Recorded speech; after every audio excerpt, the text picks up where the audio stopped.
सामाजिक नियंत्रण, social control. सामाजिक नियंत्रण या संकल्पनेला समाजशास्त्रीय साहित्यात महत्त्वपूर्ण स्थान आहे. सामाजिक नियंत्रण ही एक सार्वत्रिक प्रक्रिया आहे. प्रगत, अप्रगत अशा सर्व समाजात कोणत्या तरी स्वरूपात नियंत्रण व्यवस्था असते. सामाजिक संरचनेत दृढता आणि समन्वय साधणाऱ्या शक्तीच्या संदर्भात जेवढी साहित्य निर्मिती झाली तिला सामाजिक नियंत्रणाचा शीर्षकाअंतर्गत ठेवण्यात आले. मॅकऑव्हर यांच्या मते समाजशास्त्रीय साहित्याचा एक बराच मोठा भाग सामाजिक नियंत्रणाचे विवेचन करते. अमेरिकन शास्त्रज्ञ E.S. रॉस हे पहिले व्यक्ती आहे ज्यांनी सामाजिक नियंत्रण या विषयावर 1901 साली सोशल कंट्रोल या ग्रंथात व्यवस्थित विचार व्यक्त केले आहे. सामाजिक नियंत्रण अर्थात समाजावर कशा प्रकारे नियंत्रण ठेवले पाहिजे हे स्पष्ट करणे. सामाजिक नियंत्रणाचा अर्थ आणि व्याख्या. Meaning and definition of a social modularity. सामाजिक नियंत्रणाचा प्रयोग विभिन्न अर्थाने केला जातो. एक सामान्य धारणा अशी होती की लोकांना समूहाद्वारे स्वीकृत नियमानुसार आचरण करण्यास बाध्य करणे म्हणजे सामाजिक नियंत्रण होय. तसेच पूर्वी नियंत्रणाचा अर्थ दुसऱ्या समूहापासून आपल्या समूहाचे रक्षण करणे असा सुद्धा होतो. नंतर धार्मिक आणि नैतिक नियमानुसार वर्तन करणे म्हणजे सामाजिक नियंत्रण असा अर्थ मांडण्यात आला. परंतु वर्तमान स्थितीत सामाजिक नियंत्रणाचा अर्थ संपूर्ण समाजव्यवस्थेच्या नियमाशी लावला जातो. या नियमांचा उद्देश सामाजिक आदर्शाची प्राप्ती करणे हा आहे. सामाजिक नियंत्रणाचा अर्थ स्पष्ट होण्यासाठी समाजशास्त्रज्ञांनी केलेल्या व्याख्यांचा विचार करू. व्याख्या. मॅकओव्हर आणि पेज हे सामाजिक नियंत्रणाबद्दल व्याख्या करताना म्हणतात की सामाजिक नियंत्रणाचा अर्थ अशा पद्धतीचा आहे की ज्यामुळे संपूर्ण सामाजिक व्यवस्थेची एकता आणि त्यांची स्थिरता कायम राहते. त्याद्वारे ती समस्त व्यवस्था एका परिवर्तनशील संतुलनाच्या स्वरूपात क्रियाशील राहते. दुसरे विचारवंत गिलिन सूचन, अनुनय, संयमन आणि भौतिक बल यासारख्या साधनांच्या उपयोगाद्वारे जेव्हा एखादा समूह, व्यक्तीचे व एखादा समाज आपल्या उपसमूहाचे वर्तन व्यापक समाजातील स्वीकृत वर्तन प्रकारानुसार बनवितो तेव्हा त्या साधनांच्या समग्राला सामाजिक नियंत्रण असे म्हणतात. सामाजिक नियंत्रणाची आवश्यकता आणि महत्त्व. Needs and importance of a social control. कोणत्याही समाजाचे अस्तित्व व सातत्य टिकून ठेवण्यासाठी समाजामध्ये दृढता, संघटन, एकरूपता आणि नियंत्रण असणे आवश्यक आहे. कोणताही समाजाचे अस्तित्व, त्याची दृढता म्हणजे त्याची मजबूती, संघटन, त्यांची एकरूपता, सगळ्यांमध्ये एक समान भावना आणि नियंत्रण म्हणजे कंट्रोल असणे आवश्यक असते. व्यक्तीच्या अनिर्बंध व्यक्तिवादी प्रवृत्तीवर नियंत्रण ठेवल्याशिवाय समाजात संतुलन ठेवणे कठीण जाईल. सामूहिक वैयक्तिक उद्देशांच्या पूर्तीसाठी सुद्धा समूहावर आणि समाज सदस्यांवर नियंत्रण ठेवणे आवश्यक आहे. समाजाला व्यवस्थित व संघटित ठेवून सामाजिक मूल्यांना आपण प्राप्त करू शकतो. समाज संरचनेला नवीन परिवर्तनामुळे विघटित होण्यापासून वाचविण्यासाठी लोकांमध्ये परस्पर सहकार्य निर्माण होण्यासाठी समाजात नियंत्रणाची आवश्यकता असते.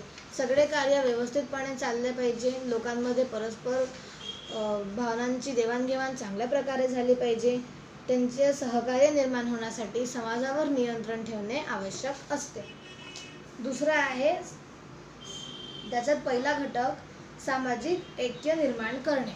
सामाजिक नियमांद्वारे व्यक्तींच्या निरंकुश व अनिर्बंध प्रवृत्तीवर नियंत्रण ठेवले जाते आणि त्याला मनमानी करू दिल्या जात नाही.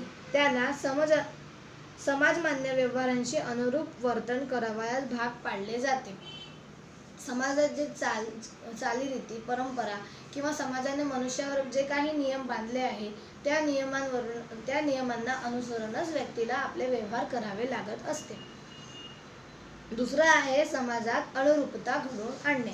समाजाचे व्यवस्थित स्वरूपात संचालन होण्यासाठी त्यांच्या सदस्यांचा व्यवहारात समानता व एकरूपता असणे आवश्यक असते. परंतु प्रत्येक समाजात निरनिराळे समूह उपसमूह असतात. सर्व समूहांचे उद्देश, आचार विचार व श्रद्धा यामध्ये फरकही आढळतो. परंतु अशा वर्तनातील भिन्नत्वाचे प्रमाण वाढले तर त्यामुळे समाजाच्या संघटनेला धोका उत्पन्न होतो. त्यामुळे समाजाचे विघटन होण्याची शक्यता अधिक प्रमाणात असते. सामाजिक नियंत्रणामुळे निरनिराळ्या समूहातील व्यक्तींमध्ये आपापसात जुळवून घेण्याची प्रवृत्ती वाढते व त्या व्यक्तींमध्ये सामाजिकतेची जाणीव निर्माण होते.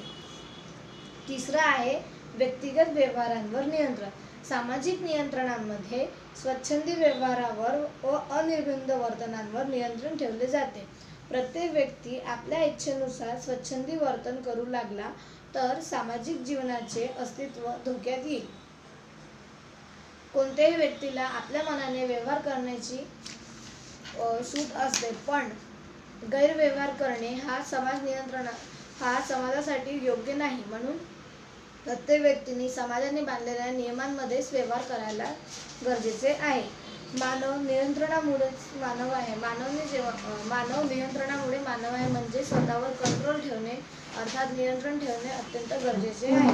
म्हणून व्यक्तिगत व्यवहारांना नियंत्रित करण्याच्या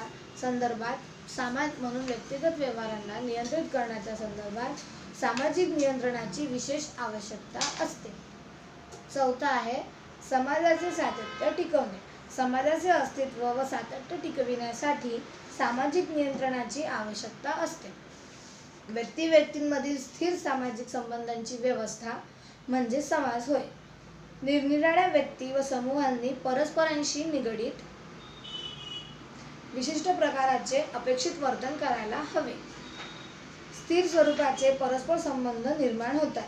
सामाजिक जीवन जगण्यासाठी आवश्यक असणाऱ्या सामाजिक गुणांची निर्मिती सदस्यांमध्ये समाजीकरणाच्या माध्यमातूनच केली जाते. पाचवा, कर्तव्याची जाणीव निर्माण करणे. प्रत्येकाला आपल्या कर्तव्याची जाणीव असणे अत्यंत आवश्यक आहे. समाजातील प्रत्येक सदस्याला त्याच्या स्थानानुसार, कार्यक्षमतेनुसार व कौशल्यतेनुसार विविध कार्य वाट्याला येतात व ती कार्य व्यक्तीला पार पाडावी लागतात. समाजातील निरनिराळ्या गरजांची पूर्तता करण्यासाठी व्यक्तींना विविध प्रकारची कार्य करणे आवश्यक असते.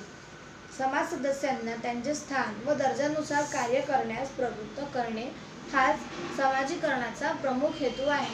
प्रत्येक व्यक्तीने आपल्या दर्जानुसार आपले कर्तव्य पार पाडणे किंवा ते कार्य पार पाडत आहे की नाही याच्यावर लक्ष ठेवणे हा समाज नियंत्रणाचा मुख्य उद्देश असतो.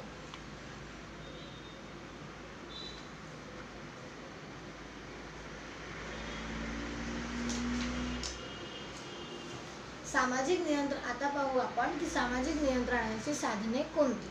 सामाजिक नियंत्रणाची व्यवस्था अधिक प्रभावी बनवण्यासाठी विविध साधने व माध्यमांचा उपयोग केला जातो. सामाजिक नियंत्रणाच्या साधनांचा विचार करताना काही अभ्यासक त्यांचे दोन प्रकार पाडतात. पहिला प्रकार सामाजिक नियंत्रणाची माध्यमे म्हणजे कुटुंब, शेजार, मित्रमंडळी, नातेवाईक, शाळा इत्यादी.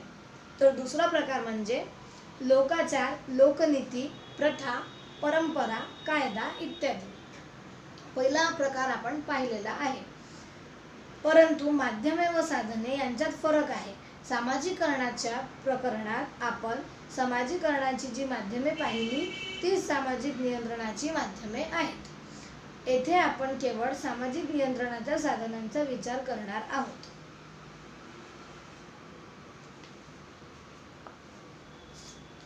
पहिला आहे प्रथा, कस्टम. प्रथा म्हणजे कस्टम. प्रथा हे एक सामाजिक नियंत्रणाचे एक अतिशय महत्त्वाचे साधन आहे. प्रथा सामूहिक कार्यविधी असतात. जेव्हा लोकरीती व्यवहारात बऱ्याच अधिक प्रमाणात येतात, पिढी दर पिढी त्यांचे हस्तांतरण होत असते आणि संपूर्ण समूह अथवा समाजाची बनते, तेव्हा तिचे प्रथांचे रूप धारण करते. एक प्रथा जेव्हा संपूर्ण समाज किंवा पिढी दर पिढी तीच व्यवस्था किंवा तीच प्रणाली सुरू असते तेव्हा त्याला आपण प्रथा असे म्हणतो. प्राचीन काळापासून तर आधुनिक काळापर्यंत प्रत्येक समाजात प्रथांचे प्रचलन दिसून येते. प्रत्येक समाजाची प्रथा वेगवेगळी आहे. ती प्रथा प्राचीन काळापासून तर आधुनिक काळापर्यंत चालत आलेली आहे असे आपणास लक्षात येते. काही प्रथा कालबाह्य ठरतात तर काही नवीन प्रथा तयार होतात. त्यामुळे प्रथांच्या निर्मितीचे सातत्य सुरू असते. प्रथेच्या निर्मिती, घोषणा व रक्षणाकरिता कोणतीही निश्चित औपचारिक सत्ता नसते. प्रथा सर्व लोक स्वीकारतात म्हणूनच ती टिकून असते. प्रथेचे स्वीकार सगळ्यांनी समाजात प्रत्येक व्यक्तीने केलेले आहे म्हणूनच प्रथा आज सुद्धा अस्तित्वात आहे. सामाजिक नियंत्रणाचे ते एक अत्यंत प्रभावी साधन मानले जाते. प्रथांचा अधिक अर्थ स्पष्ट होण्यासाठी काही समाजशास्त्रज्ञांच्या व्याख्या येथे दिलेल्या आहे. पी. गिल्सबर्ट यांनी प्रथा व्यवहारांचे असे स्वरूप आहे की जी सवयी स्वरूप धारण करते तसेच समाजात बहुतांश सदस्यांद्वारे त्याचे पालन केले जाते. म्हणजे अनेक लोकांद्वारे पालन केले गेलेल्या रीतीला किंवा क्रमाला प्रथा असे म्हणतात. दुसरा आहे लोकाचार किंवा लोकारूढी, फॉलवेज. लोकरीतीमध्ये जेव्हा समूह कल्याणाची भावना अंतर्भूत होते तेव्हा लोकरीती लोकाचाराचे रूप धारण करते. लोकरीतीपेक्षा लोकाचार अधिक स्थिर असतात आणि त्याचे उल्लंघन केल्यास कठोर दंडाची व्यवस्था केली जाते. लोकाचारामध्ये योग्य व अयोग्यतेचे भाव निगडीत असतात. समाज ज्या कार्यांना अथवा आचरणांना योग्य मानतो व सामाजिक कल्याणदृष्ट्या आवश्यक समजतो त्यांना लोकरूढी असे म्हणतात. लोकरूढीला परंपरा व लोकरूढी दोन्ही सारखेच आहे.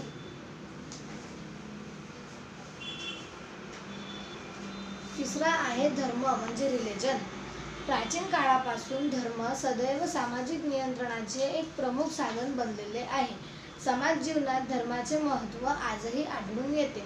अलौकिक अथवा ईश्वरी शक्तीवरील श्रद्धा व त्या सर्व शक्तिमान सत्तेला शरण जाण्याच्या पद्धती यापासून धर्माची निर्मिती झाली आहे. धर्मासंबंधी लोकांच्या मनात पावित्र्याची भावना असते. जे लोक धर्माला मानतात त्यांच्या मनात पवित्र्याची भावना असते. धर्माच्या कक्षेत पाप पुण्य, स्वर्ग नरक, प्रायश्चित इत्यादी विचार आढळतात. त्यातून सामाजिक नियंत्रण होते. चांगलं काही काम केल्याने आपण पुण्य प्राप्त करतो व वाईट काम केल्याने आपल्याला पाप मिळते. या लोकांच्या विचारधारणेमुळे सामाजिक नियंत्रण मध्ये स्थिरता दिसायला मिळते. व्यक्ती व समाजातही प्रगती असते कारण देवी देवता, स्वर्ग नरक, सकार विकार इत्यादींच्या माध्यमातून व्यक्ती धर्माचरण करतात. धर्माचा अर्थ अधिक स्पष्ट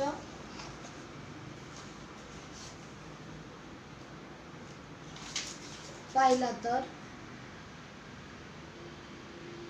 धर्म म्हणजे मनुष्यापेक्षा श्रेष्ठ असलेल्या शक्तीवरील विश्वास होय. या शक्तीद्वारा नैसर्गिक व्यवहार आणि मानवी जीवनाचे मार्गदर्शन व नियंत्रण करता येते. चौथा आहे लोकनीती. लोकनीती हे सामाजिक नियंत्रणाचे एक प्रभावी साधन आहे. लोकाचारातून लोकनीती जन्माला येते. जे लोकाचार समूह जीवनाच्या दृष्टीने विशेष महत्त्वाचे असतात आणि समूह कल्याणात त्यांची भूमिका अद्वितीय असते ते लोकाचार समाजाला बंधनकारक होतात. या लोकाचारास स्मरस यांनी लोकनीती असे संबोधले आहे. लोकाचाराप्रमाणे लोकनीती सार्वत्रिक असतात परंतु त्यांच्यात कोणतीही नियमबद्धता नसते तर त्या आपोआप प्रचलित होतात. कालांतराने त्याचे दृढीकरण होऊन मानवी वर्तनाचा त्या भाग बनतात. अशा लोकनीतीचे पालन करणे आवश्यक मानले जाते. लोकनीतीतून व्यक्तीच्या कृती व वर्तनास मार्गदर्शन केले जाते. पाचवा आहे कायदा. कायदा अर्थात लॉ. कायदा हे सामाजिक नियंत्रणाचे औपचारिक साधन आहे. कायदा हे मुद्दाम निर्माण करावे लागतात जे आपोआप निर्माण होत नाहीत. त्यांच्या अंमलबजावणीसाठी योग्य ती यंत्रणा निर्माण करावी लागते. कायद्याद्वारे कायदा हा राज्याद्वारे निर्माण व लागू केला आहे. कायद्याच्या पालनाकरिता राज्याला सक्तीचा प्रयोग करण्याचा अधिकार आहे. कायद्याचे पालन करणे सर्वांसाठी गरजेचे आहे. कायद्याच्या पालनाकरिता व रक्षणाकरिता पोलीस व न्यायालयाची व्यवस्था केली आहे. कायद्याचे पालन करणे त्या समाजात राहणाऱ्या लोकांवर बंधनकारक असते. जे कायदे न्यायव्यवस्थेने काढले आहे किंवा न्यायव्यवस्थेद्वारा सूचित केले गेले आहे त्याचे पालन समाजात राहणाऱ्या प्रत्येक व्यक्तींनी करायला हवे. सर्व व्यक्ती प्रति समानता हे या कायद्याचे प्रमुख उद्देश आहे. वर्तमान काळात कायदा हा सामाजिक नियंत्रणाचे प्रमुख औपचारिक साधन मानला जातो. कायदा हे परस्पर विश्वासावर आधारित नसून समाजाच्या वर्तमान आवश्यकतेनुसार बनविले जातात. समाजात बदलत्या स्वरूपामुळे प्रथा, लोकाचार, लोकनीती, धर्म या अनौपचारिक साधनांद्वारे समाजात शांतता व सुव्यवस्था टिकून ठेवणे अशक्य होत चालले आहे. कारण या अनौपचारिक साधनांचा समाजावरील प्रभाव हळूहळू कमी होत गेलेला आहे. त्यामुळे आधुनिक काळातील बदलत्या समाजाचे नियंत्रण करण्यासाठी अनौपचारिक साधनांची जागा औपचारिक साधनांनी घेतली आहे. विशेषतः कायदा याच्यात मुख्य प्रमाणात आढळतो.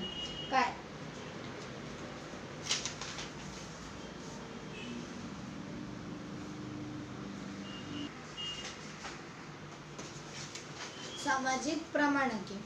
समाजाचा विकास सामाजिक स्तरावरच अवलंबून असतो आणि व्यक्तीला समाजात राहून आपल्या विविध गरजांची पूर्तता करावी लागते.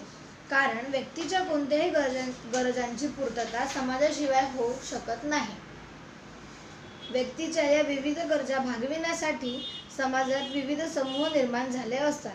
या गटातील व्यक्तींनी परस्परांशी कशा प्रकारे वागावे यासंबंधी काही नियम तयार झालेले असतात. या नियमांच्या आधारे प्रत्येक समाज, मग तो कितीही लहान किंवा कितीही मोठा असो, समाजातील संघर्ष दूर करून समाजात व्यवस्था प्रस्थापित करतो. तेव्हाच समाजात शांतता व स्वास्थ्य निर्माण होणे शक्य असते. प्रत्येक व्यक्तीला समाजात अनिर्बंधपणे वागू देणे कोणत्याही समाजाला परवडण्यासारखे नसते. कारण व्यक्तीच्या अनियंत्रित व अनिर्बंध वागण्याने सामाजिक स्वास्थ्य धोक्यात येऊ शकते. म्हणून व्यक्तींच्या सामाजिक वर्तनावर अनेक बंधने घातली जातात. व्यक्तीच्या वर्तनावर मर्यादा घालून त्या मर्यादेतच व्यक्तीने आचरण करावे अशी समाजाची अपेक्षा असते. त्यासाठी समाजाने काही आदर्श प्रस्थापित केले आहेत. सामाजिक प्रमाणकांची व्याख्या. काही विचारवंतांनी सामाजिक प्रमाणकांची व्याख्या केली आहे. पहिले विचारवंत आहे हॅरी जॉन्सन. वर्तनावर काही मर्यादा घालणारा व मनात बाळगलेला अमूर्त किंवा भावनात्मक नमुना आदर्श म्हणजे प्रमाणक होय. दुसरे विचारवंत हॉर्टन आणि हंट. काय असावे अशी अपेक्षा व्यक्त करणारी संकल्पना म्हणजे सांस्कृतिक प्रमाणक होय.